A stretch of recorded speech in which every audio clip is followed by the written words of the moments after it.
Hi hello ಎಲ್ರಿಗೂ ನಮಸ್ಕಾರ. Welcome back to my channel. ನೀವೇನಾದರೂ ನನ್ನ ಚಾನಲ್ನ ಇನ್ನೂ ಸಬ್ಸ್ಕ್ರೈಬ್ ಆಗಿಲ್ಲ ಅಂತಂದರೆ ಈಗಲೇ ಸಬ್ಸ್ಕ್ರೈಬ್ ಮಾಡ್ಕೊಳ್ಳಿ. ನಾವಿವತ್ತು ಊರಿಂದ ಹಲಸಿನ ಹಣ್ಣು ತೊಗೊಂಡು ಬಂದಿದ್ವಿ. ಹಲಸಿನ ಹಣ್ಣಿನ ಬೀಜದಲ್ಲಿ ತುಂಬ ವೆರೈಟೀಸ್ ಆಫ್ ಅಡುಗೆಗಳನ್ನ ಮಾಡ್ಬೋದು. ಅದರಲ್ಲಿ ಇದು ಒಂದು ನಾನಿವತ್ತು ಮಾಡ್ತಾ ಇರುವಂತಹ ಅಡುಗೆ ಯಾವುದಪ್ಪ ಅಂತಂದರೆ ಹಲಸಿನ ಬೀಜದಿಂದ ಮಾಡುವಂಥ ವಡೆ. ಈ ಹಲಸಿನ ಹಣ್ಣಿನ ಬೀಜನ ಸಾಮಾನ್ಯವಾಗಿ ಎಲ್ಲರೂ ಸಾಂಬಾರ್ಗೆ ಹಾಕೋಕ್ಕೆ ಉಪಯೋಗಿಸ್ತಾರೆ. ಸಾಂಬಾರಲ್ಲೂ ತುಂಬ ಟೇಸ್ಟಿಯಾಗಿರುತ್ತೆ. ಇಲ್ಲ ಹಲಸಿನ ಹಣ್ಣಿನ ಬೀಜದ ಗೊಜ್ಜು ಮಾಡ್ಕೋಬೋದು. ಸೊ ಈ ರೆಸಿಪಿ ನೀವೇನಾದರೂ ಇನ್ನೂ ಟ್ರೈ ಮಾಡಿಲ್ಲ ಅಂದರೆ ಖಂಡಿತವಾಗ್ಲೂ ಈಗಲೇ ಟ್ರೈ ಮಾಡಿ. ಈ ಬೀಜ ಒಂದೆರಡು ದಿನ ಬಿಟ್ಟು ಆದಮೇಲೆ ಸಿಪ್ಪೆ ನೀಟಾಗಿ ಬಿಟ್ಟಿರುತ್ತೆ. ಆಮೇಲೆ ಅದನ್ನು ಜಜ್ಜಿ ಇದು ಸಿಪ್ಪೆ ಎಲ್ಲ ನೀಟಾಗಿ ರಿಮೂವ್ ಮಾಡ್ಕೊಬಿಟ್ಟು ಕುಕ್ಕರಲ್ಲಿ ಬೇಯಿಸ್ಕೋಬೇಕಾಗುತ್ತೆ. ಇದು ಸ್ವಲ್ಪ ಗಟ್ಟಿ ಇರೋದ್ರಿಂದ ಬೇಯೋದಕ್ಕೆ ಸ್ವಲ್ಪ ಟೈಮ್ ಬೇಕಾಗುತ್ತೆ. ಹಾಗಾಗಿ ಒಂದು 4 ವಿಷಲ್ ಹಾಕ್ಸ್ಕೊಂಡ್ರೆ ಅದು ನೀಟಾಗಿ ಬೆಂದಿರುತ್ತೆ. ಈ ವಡೆ ಸಾಮಾನ್ಯವಾಗಿ ಎಲ್ಲರೂ ಕಡಲೆಬೇಳೆಯಿಂದ ಮಾಡ್ತೀವಿ. ಬಟ್ ಕಡಲೆಬೇಳೆ ವಡೆ ಯಾವಾಗ ಬೇಕಾದರೂ ತಿನ್ಬೋದು. ಬಟ್ ಹಲಸಿನ ಹಣ್ಣಿನ ಬೀಜ ಯಾವಾಗಲೂ ಸಿಗಲ್ಲ, ಸೀಸನಲ್ಲಿ ಮಾತ್ರ ಸಿಗುತ್ತೆ. ಸೊ ಈ ವಡೆ ನೀವೇನಾದರೂ ಒಂದ್ಸಲ ಟ್ರೈ ಮಾಡಿದ್ರೆ ಗ್ಯಾರಂಟಿ ನೀವು ಇದನ್ನು ಫೇವ್ರೆಟ್ ಅಂತ ಹೇಳ್ತೀರಾ. ತುಂಬಾ ಟೇಸ್ಟಿಯಾಗಿರುತ್ತೆ. ಸೊ ಇಲ್ಲಿ ನಾನು 4 ವಿಷಲ್ ಅಷ್ಟು ಇದನ್ನು ಬೇಯಿಸ್ಕೊಳ್ತಾ ಇದ್ದೀನಿ. ನೋಡ್ಬೋದು ಯಾವ ಥರ ಬೆಂದಿದೆ ಅಂತ. ಸೊ ಇದು ತುಂಬ ಗಟ್ಟಿಯಾಗಿರೋದ್ರಿಂದ ಒಂದು 4 ವಿಷಲ್ ಬೇಕಾಗುತ್ತೆ. 1-2 ವಿಷಲ್ಗೆಲ್ಲ ಇದು ಅಷ್ಟು ನೀಟಾಗಿ ಬೆಂದಿರಲ್ಲ. ಇದು ಈಗ ನೀಟಾಗಿ ಬೆಂದಿದೆ. ಇದನ್ನು ಹಲಸಿನ ಹಣ್ಣು ಕಟ್ ಮಾಡಿದಾಗ ಫ್ರೆಶ್ ಆಗಿ ಆಗಲೇ ಕೂಡ ಸೀಡ್ಸ್ನ ಕಲೆಕ್ಟ್ ಮಾಡಿಕೊಂಡು ಮಾಡ್ಬೋದು. ಬಟ್ ಆಗಲೇ ಮಾಡಿದ್ರೆ ಇದು ಸಿಪ್ಪೆ ಅದು ನೀಟಾಗಿ ರಿಮೂವ್ ಮಾಡೋಕ್ಕಾಗಲ್ಲ, ಸ್ವಲ್ಪ ಕಷ್ಟ ಆಗುತ್ತೆ. ಹಾಗಾಗಿ ಒಂದು 2 ದಿನ ಬಿಟ್ಟು ಮಾಡಿದ್ರೆ ಆ ಸಿಪ್ಪೆ ಸ್ವಲ್ಪ ಬಿಟ್ಟಿರುತ್ತೆ, ಸ್ವಲ್ಪ ಒಣಗ್ದಂಗೆ ಆಗಿರುತ್ತೆ. ಆಗ ಇದನ್ನು ತೆಗೆಯೋದಕ್ಕೆ ನೀಟಾಗಿ ಬರುತ್ತೆ. ಈಗ ನೋಡ್ಬೋದು ಇದೆಷ್ಟು ನೀಟಾಗಿ ಬೆಂದಿದೆ ಅಂತ. ನೀರೆಲ್ಲ ನೀಟಾಗಿ ರಿಮೂವ್ ಮಾಡಿ ಆ ಸೀಡ್ಸ್ನೆಲ್ಲ ಒಂದು ಪಾತ್ರೆಯಲ್ಲಿ ಹಾಕ್ಕೊಂಡು ಸ್ವಲ್ಪ ಹೊತ್ತು ಆ ಬಿಸಿ ಆರೋದಕ್ಕೆ ಬಿಡಬೇಕು. ಸ್ವಲ್ಪ ಬಿಸಿ ಆರಿದ್ಮೇಲೆ ಜಾರ್ಗೆ ಹಾಕ್ಕೊಂಡು ಇದನ್ನು ಸ್ವಲ್ಪ ಗ್ರೈಂಡ್ ಮಾಡ್ಕೋಬೇಕು. ಒಂದು 2 ಸಲ ಹಾಗೆ ಆನ್ ಮಾಡಿ ಆಫ್ ಮಾಡಿದ್ರೂ ಸಹ ಇದು ಚೆನ್ನಾಗಿ ಗ್ರೈಂಡ್ ಆಗುತ್ತೆ, ಚೆನ್ನಾಗಿ ಬೆಂದಿರೋದ್ರಿಂದ.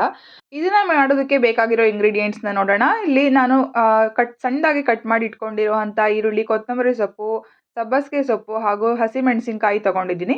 ಇದನ್ನು ಗ್ರೈಂಡ್ ಮಾಡ್ಕೊಂಡಾದ್ಮೇಲೆ ಇದು ಈ ಥರ ಪೇಸ್ಟ್ ಆಗುತ್ತೆ. ನೋಡ್ಬೋದು ಯಾವ ಥರ ಆಗಿದೆ ಅಂತ.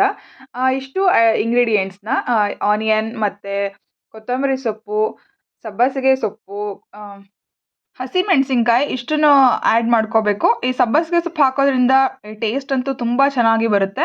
ಅಚ್ಕಾರದ ಪುಡಿ ಯೂಸ್ ಮಾಡಿದ್ರೂ ಈ ಹಸಿಮೆಣಸಿನ್ಕಾಯಿ ಹಾಕೋದ್ರಿಂದ ವಡೆ ಸ್ವಲ್ಪ ಟೇಸ್ಟ್ ಜಾಸ್ತಿ ಬರುತ್ತೆ. ಹಾಗಾಗಿ ನಾನಿಲ್ಲಿ ಒಂದು 4-5 ಹಸಿಮೆಣಸಿನ್ಕಾಯಿ ಕೂಡ ತೊಗೊಂಡಿದ್ದೀನಿ. ಹಾಗೆ ಒಂದು ಸ್ವಲ್ಪ ಅರಿಶಿನ ಪುಡಿ ಹಾಕೋದ್ರಿಂದ ವಡೆ ಕಲರ್ ಸ್ವಲ್ಪ ಚೆನ್ನಾಗಿ ಬರುತ್ತೆ. ಮತ್ತು ಒಂದು 2 ಚಮಚದಷ್ಟು ಅಚ್ಕಾರದ ಪುಡಿ ಹಾಕ್ಕೊಳ್ತಾ ಇದ್ದೀನಿ. ಹಸಿಮೆಣಸಿನ್ಕಾಯಿ ಹಾಕಿದ್ರೂ ಕೂಡ ಅಚ್ಕಾರದ ಪುಡಿ ಹಾಕೋಬೇಕು. ಮತ್ತು ಒಂದು 2 ಚಮಚದಷ್ಟು ಅಕ್ಕಿ ಹಿಟ್ಟು ಹಾಕ್ಕೊಳ್ತಾ ಇದ್ದೀನಿ. ಅಕ್ಕಿ ಹಿಟ್ಟು ಹಾಕೋದ್ರಿಂದ ಚೆನ್ನಾಗಿ ಕ್ರಿಸ್ಪಿಯಾಗಿ ಬರುತ್ತೆ. ಮತ್ತು ರುಚಿಗೆ ತಕ್ಕಷ್ಟು ಉಪ್ಪು. ಇಷ್ಟು ಇಂಗ್ರೀಡಿಯೆಂಟ್ಸ್ನ ಹಾಕ್ಕೊಂಡು ಆ ಹಿಟ್ಟನ್ನು ನೀಟಾಗಿ ಮಿಕ್ಸ್ ಮಾಡ್ಕೋಬೇಕು. ಈ ಬೀಜಗಳನ್ನ ಗ್ರೈಂಡ್ ಮಾಡ್ಕೋಬೇಕಾದ್ರೆ ತುಂಬ ನೀರು ಆ್ಯಡ್ ಮಾಡ್ಕೊಳ್ಬಾರ್ದು. ಇಲ್ಲಾಂದರೆ ತುಂಬ ನೀರು ಆ್ಯಡ್ ಮಾಡ್ಕೊಬಿಟ್ರೆ ವಡೆ ತಟ್ಟೋದಕ್ಕೆ ಬರಲ್ಲ. ಇಲ್ಲ ಬೇಯಿಸ್ಬೇಕಾದ್ರೆ ಅದೆಲ್ಲ ಮಿಕ್ಸ್ ಆಗಿಬಿಡುತ್ತೆ ಎಣ್ಣೆಯಲ್ಲಿ. ಹಾಗಾಗಿ ಸ್ವಲ್ಪ ಗಟ್ಟಿ ಇರಬೇಕು, ಕನ್ಸಿಸ್ಟೆನ್ಸಿ ಚೆನ್ನಾಗಿ ನೋಡ್ಕೋಬೇಕು. ನೀರು ಆ್ಯಡ್ ಮಾಡೋಕ್ಕೆ ಹೋಗಬಾರ್ದು. ಮತ್ತು ಅಕ್ಕಿ ಹಿಟ್ಟು ಹಾಕ್ಕೊಳ್ಳೋದ್ರಿಂದ ಚೆನ್ನಾಗಿ ಕ್ರಿಸ್ಪಿಯಾಗಿ ಬರುತ್ತೆ. ಇಲ್ಲ ಅಂದರೆ ಅದು ಬೇಯಿಸ್ಕೊಳ್ಳೋ ಟೈಮಲ್ಲಿ ಎಲ್ಲ ಮಿಕ್ಸ್ ಆಗಿಬಿಡುತ್ತೆ ಎಣ್ಣೆಯಲ್ಲಿ, ಅಷ್ಟು ನೀಟಾಗಿ ಬರಲ್ಲ.